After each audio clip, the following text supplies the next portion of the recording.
Possibly the most important transit of United States history is upon us. And before I make another video on the 2029 to 2032 period that I openly believe looks like civil war, cold civil war, social unrest, whatever you want to call it, like I've talked about making a video on and I need to get to, but this is coming first in chronological order, so 2022 to 2023 is the United States' Pluto return. Ironically or unironically, Bitcoin kind of solves this. So as always, quick plug for Swan Bitcoin. My referral link is down below for the safest, easiest place for you to dollar cost average or repeatedly buy into Bitcoin if you want to escape some of this central banking madness. No pressure, but if you do want to get started, you get $10 of free Bitcoin upon your first purchase down below. So I've talked about this before on shorter form like TikTok, and in particular, I know a lot of astrologers talk about this, but I see it as a blatantly financial, economic event. This will ripple out into all aspects of life, but I'm talking about the catalyst itself. So yeah, let's get into it.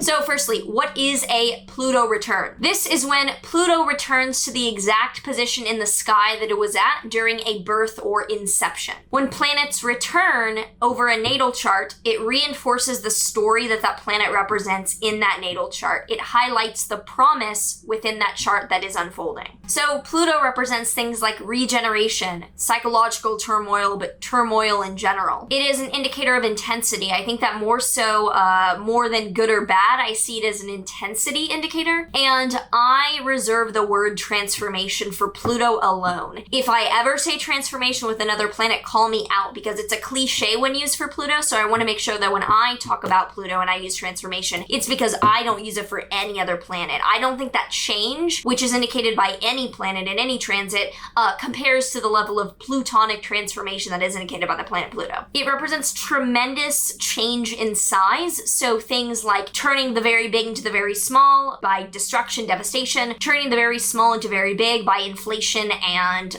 huge opportunity. And interestingly, it was discovered while in Cancer, and the Pluto return of the US is happening in the opposite sign of Capricorn. So little cool note there, but Pluto, huge psychological in particular, but intensity indicator of extremes. Now, we are often familiar with the solar return, which is your birthday, when the sun returns to where it was when you were born. And in that, the sun's significations are reinforced. It is a celebration of the self. And with the Saturn return that many of us are familiar with as well, Saturn is returning to where it was in your chart when you're around 28 to 30. Saturn's significations are reinforced. It ingrains maturity. It asks you to step up into responsibility. So with the Pluto return, Pluto is reinforced. And it is exponential transformation, because with things like the solar return, the verb of the sun would be celebration, and the sun can be likened to the ego, the self kind of thing. So it's a celebration of the self. Saturn, the verb would be maturing, and the noun would be responsibility. You're maturing into responsibility or challenge. So with Pluto, it's interesting because Pluto being an indicator of exponential transformation, growth, etc., it's almost like usurping the usurper or playing the player. It is, the mode is of overthrow, and the result is death or rebirth. The object in question is that which has been the one doing that usurping. It's a power inversion or transformation, and I hope that that was communicated well, because I think that when planets return, the reinforcement is one thing, but when a planet is about exponential transformation in the first place, it's kind of like a reality overthrow situation. There is a reason why there's an old saying about empires falling after 200 or 250 years or whatever, kind of corresponds to the Pluto return. And often if you look at like lengths of empires, like look this up, like do your own research, don't take anything I fucking ever say for face value, because 75% of it is satire and the other 25% is often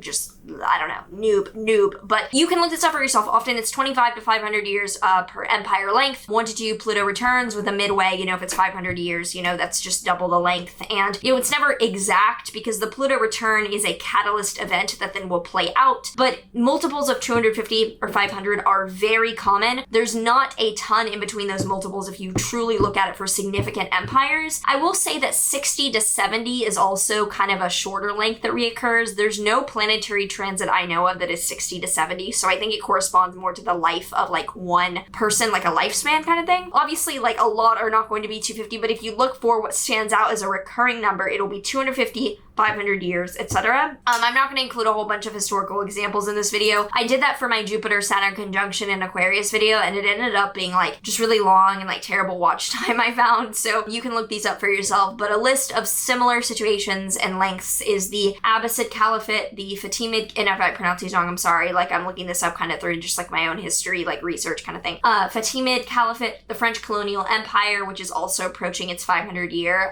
second Pluto return. So the France I'm also looking at. Ptolemaic Kingdom, which is interesting to realize given I've studied that. The Qing Dynasty, the Roman Republic, and then the Roman Empire. There was a transformation in the middle from Republic to Empire. The Seleucid Empire, the Spanish Empire, and it often was a transformative, drawn out event. It wasn't like one crash, which is likely with the Pluto return, is that it'll be a catalyst, but it'll be like a slow decay kind of into, oh, this is what we're headed to now. And upheaval is almost always promising at this 250-year-ish mark. The downfall aspect is not always as literal because like you can change the nature of your empire. Like if you look at Roman Republic into Roman Empire, the British Empire itself has gone through 3. You can really like track those and see that marked out. But that's why I don't see it as like, oh my god, the end to the United States Empire. Like we're living in like a multi-power world. Like I'm not really concerned with like, oh my god, like it's falling. But I think it will be a major economic upheaval. And in the face of China, you know, we're not big dad anymore. I'm reading a book right now called The Future is Asian. I do believe the future is Asian cities, and that's why I'm 2 weeks gonna be, I mean, whether you want to call it the Middle East or Western Asia, I will be over there because I feel like that is where the future is. While people get mad here about like what celebrity said something that they didn't realize was offensive, they're building, you know, the fucking Belt and Road Initiative and taking over the world. So that is kind of like where my mind is at and why I think that, you know, this is overall tied to economic upheaval. And I do want to clarify that I look at these things and I look at the symbolism and then, you know, I'll make my own comments and shit. That's obviously me talking, but you can see me flip-flopping back and forth between narratives and my predictions that appease many different groups. I like to say that my predictions are my predictions. Like I'm a fucking biased human, but my predictions really aren't. Like I don't like what I see here, but I think it makes sense in the way that I'm delineating it. So, you know, just side note, like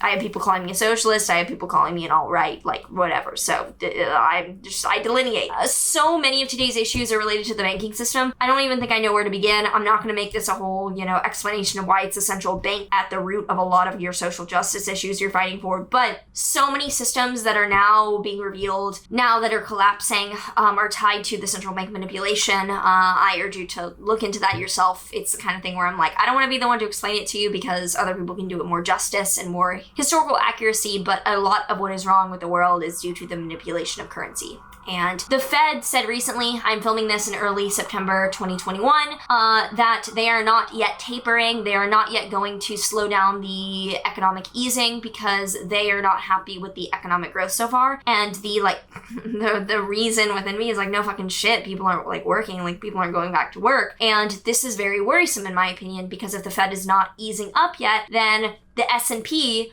the biggest fucking scam I've ever seen of a market, which is disgusting because this market can not only go up like this. This is not accurate. This is worrisome for me to see because like if you're looking at polling, like Gallup polling, like half the country literally thinks that the economy is doing well. I'm like, bitch, we're built on a fucking house of cards. Crypto itself based like Tether,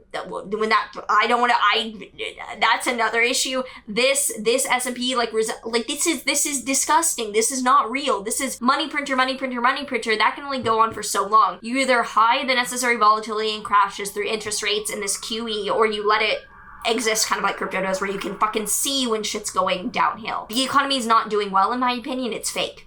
And I would be confused if I did not know that and I was seeing these Pluto things, but it makes fucking sense. There's going to be a rude awakening. You can't just print that you can't do this and not expect there to be repercussions. And there's exact dates that this will happen, but I think it's important to reiterate that, for example, the Jupiter-Saturn-Pluto conjunction in January 2020, that happened and then that echoed out. So the COVID awareness spread began to permeate, and that echoed out into, you know, the the real whoa was March, but that started in early 2020 as things really permeated. So similarly, look to these dates for whispers of something that can mushroom out. And the exact dates we're going to go over are February 20th, 2022, July 10th, 2022, December 28th, 2022, and then it gets pretty close to almost fucking exact in October 2023. So probably there are events that are catalysts on those dates, February, July, December 2022, a close or almost or reminder event in October 2023, and to kind of the thesis for what we'll get into that I think is because I'm seeing financial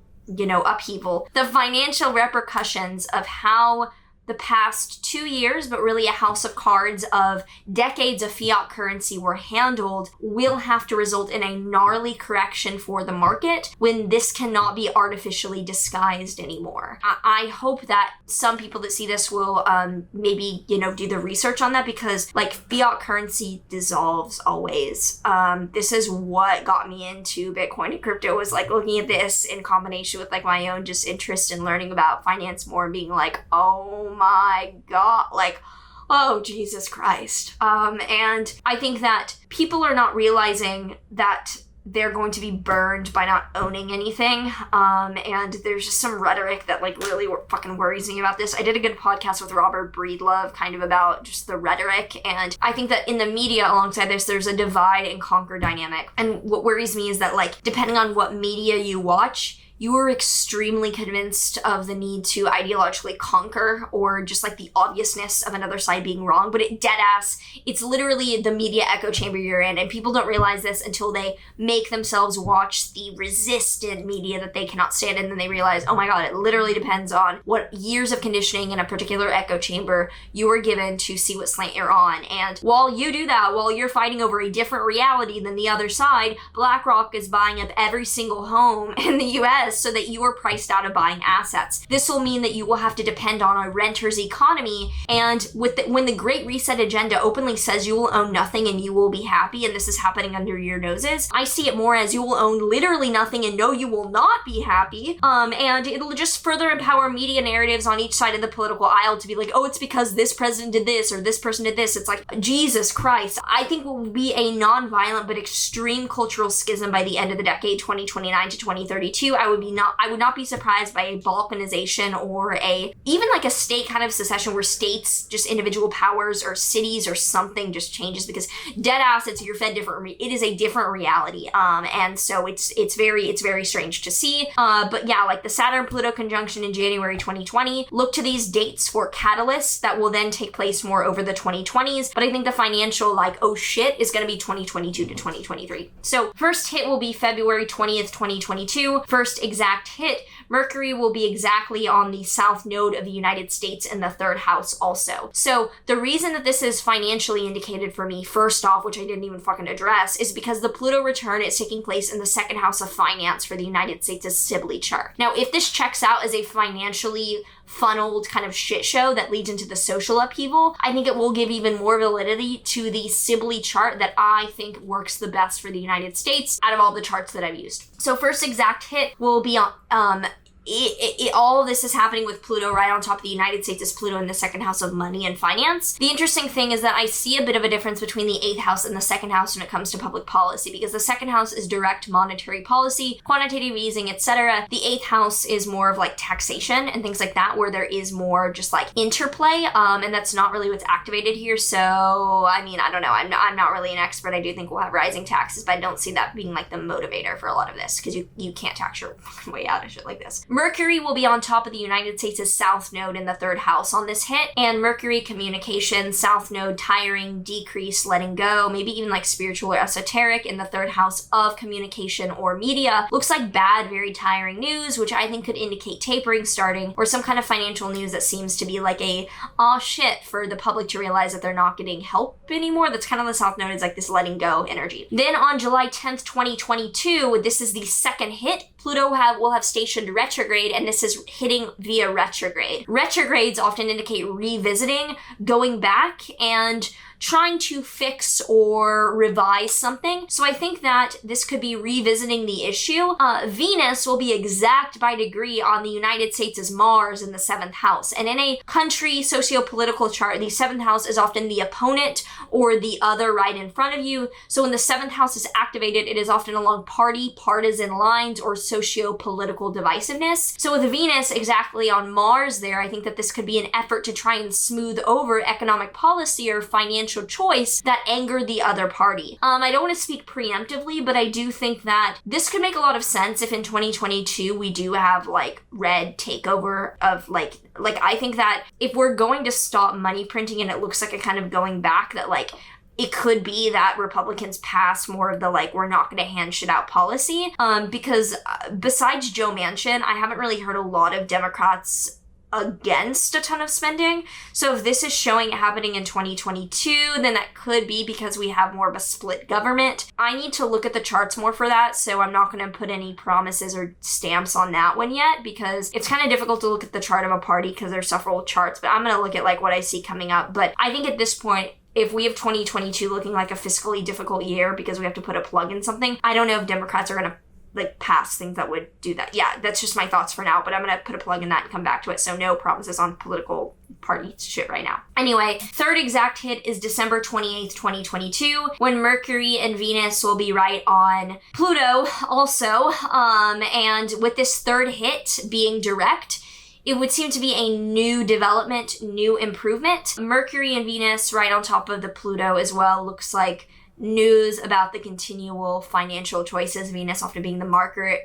Mercury being news, Pluto in there being just like the whole fucking shit show. I think economic news, I think that the Mars return happening soon in the United States' 7th house shows that the news about this is then going to soon bleed into partisan unrest and upsetting political opposition. So this is the third, like December 28th, 2022. Honestly, the end of both years, 2021 and 2022, look problematic financially. There will be a close to exact hit on October 2023. It won't be exact by minute, but it will be by degree, 27 degrees of Capricorn. Saturn will have entered Pisces firmly by then, which I'll make a separate video about for then, but years ahead. But Saturn in Pisces is a different energy because it's Saturnian challenge and maturity, but Pisces will deal with like travel, exploration, spirituality, maybe even religion. Like the fun industries will be hurt, and also so will the belief-oriented industries. So I wonder if there'll be either a boundary on like religious freedom, could be a final clear moment on economic ridiculousness that is like you can't like travel even kind of closing down. I haven't done a lot of research on that, so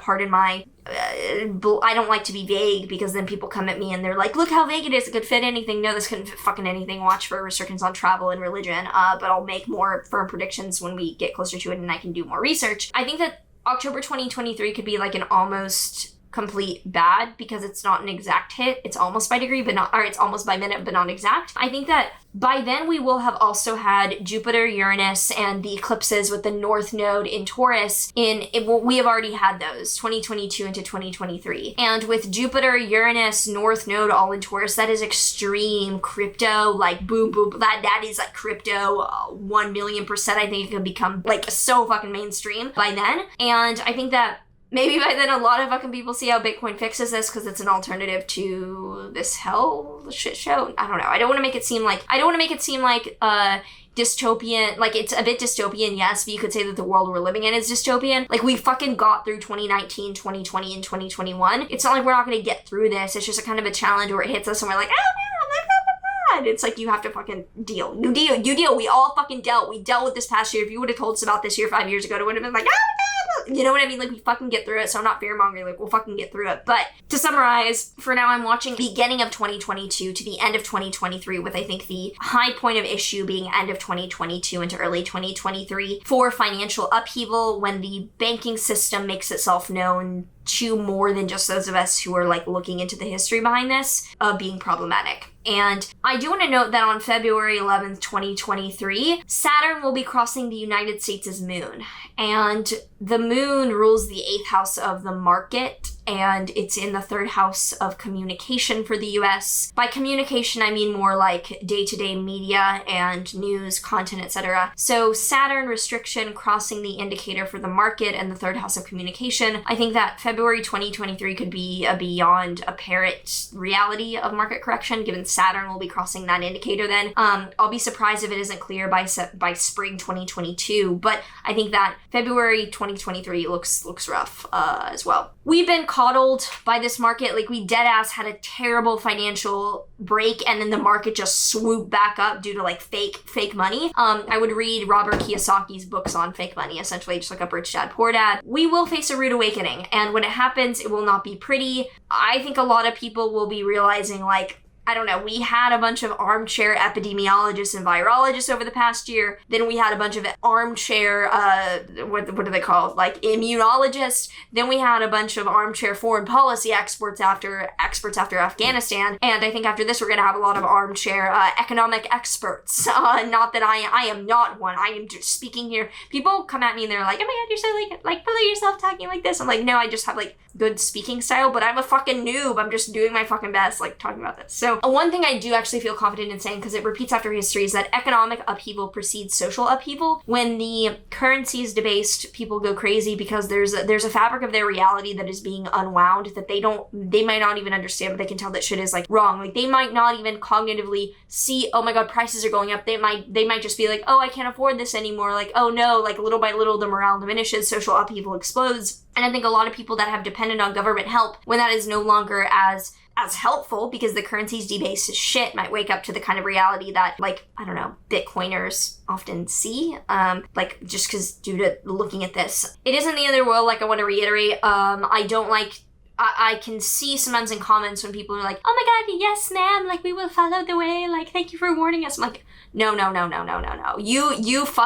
You got this. Like, this is not the end of the world. This is yet another chapter in history that will go down like other events that are challenging and whatnot. I've talked a bit like about it, but if you want a whole video like how I did for my other video on like how I'm preparing for this, like if you want a video on how I'm protecting my finances, and yes, I know for those of you in the comments, like, you can't fucking escape it, you can't run from this no matter where you go. It's like, to an extent, I know you can't run from this, but there are ways of sheltering yourself and protecting you. And I think that there's a huge gap in pretty obvious information on how to protect your finances, and a lot of people think offshore is like crazy or that crypto is sketchy, but it's really not. And like, there's ways of protecting yourself very legally and very transparently that are very powerful. And so if you want a whole video on that, like from hardware wallets to ways that I'm trying to diversify, let me know. I would be happy to share. So yeah, again, this is not a fear-mongering video. This is a fucking, like, I'm just updating you on what is clear and what makes sense. The perfect storm for me in my life of interest in astrology to want to talk about this more. So yeah, take care. Yeah.